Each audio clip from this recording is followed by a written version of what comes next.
Good evening, and thank you for tuning in to my weekly update. The week has gone by so quickly, and we are only 5 school days away from the 1st of March. The school year will be over before we know it. Speaking of the end of the school year, the last day of school for students is Friday, June 4th. Also, don't forget that next Friday is an early release day for parent conferences, so please be sure to sign up for a conference with your child's teachers. Your school will provide more information in the coming days on how to schedule a conference. I can't begin to tell you how excited we were to finally welcome students back to school on Wednesday. We've missed them, and I know they have missed their friends and teachers.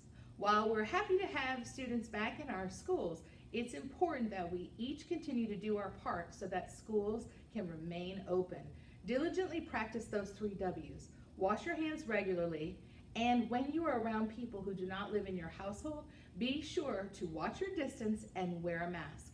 Taking these small steps will help slow the transmission of the COVID-19 virus so that we can continue to see the downward trend in incidences in our community. Our goal is that students who wish to be served in person can continue to do so throughout the remainder of the school year. But it's all dependent on our community data. If the numbers significantly rise, we may have to make the decision to revert to an all-remote environment. So please do your part so we can remain open for our students. I do have some exciting, important news to share. The members of our Board of Education approved the purchase of almost 7,000 Chromebooks for our students, meaning we will officially be a one-to-one school district at the beginning of next school year. Becoming a one-to-one district has been a school system priority for several years, and we have added to our device inventory steadily over the last few years. However, in light of the impact of the pandemic, we fast-forwarded our purchasing plans to meet the goal much sooner than originally planned. It is important to note that the funding source used to purchase additional devices was our federal CARES dollars. Of course, we understand this will not meet the needs of every student, as we know internet access for some of our families is a tremendous barrier. If this pandemic has taught or shown us anything, it's that our community and national leaders must work to meet the internet service needs of all families. This is an absolute must if school systems are to provide high-quality educational services for all students during times of crisis, like the current national and worldwide pandemic. Speaking of educational services, I've invited a special guest to join me this week to speak about the work of our teaching and learning team. At this time, I'd like to introduce Mr. Benjamin Roundtree, the Newton County School System's Chief Academic Officer. Hello. I extend a warm greeting to our community.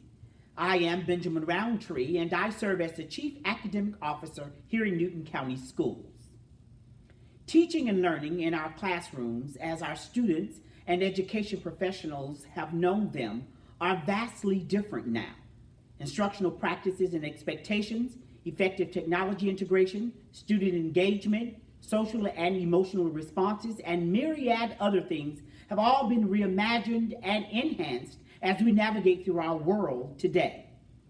What has remained constant, however, is our strong belief that professional learning is one of the cornerstones of support we provide to our education professionals here in Newton County Schools. From our bus drivers to our custodians, to our school nutrition workers, to teachers and paraprofessionals and beyond, we offer a robust set of professional learning offerings to all our staff, faculty, and administrators across the district. Indeed, as we respond to a different way to school our students, our commitment to equipping our education professionals with the very best knowledge and skills has not and will not waver. As I said earlier, professional learning is provided to all employees in the district. However, my foci are student achievement and success, so I will share further information from that prism. Under the tutelage of Dr. Penny Mosley, the district's Director of Elementary Education, Dr. Nikita Warfield, Director of Secondary Education, and Jennifer Williams, Instructional Technology Coordinator, we have offered sessions such as strategies for hybrid instruction, walkthroughs, feedback, and student engagement, fostering student engagement, ViewPath Live, Zoom tips and tricks, Zoom breakout rooms, and many, many more. I often tell students knowledge is power. This same virtue must be shared with education professionals as well.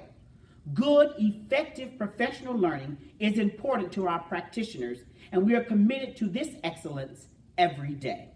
Thank you.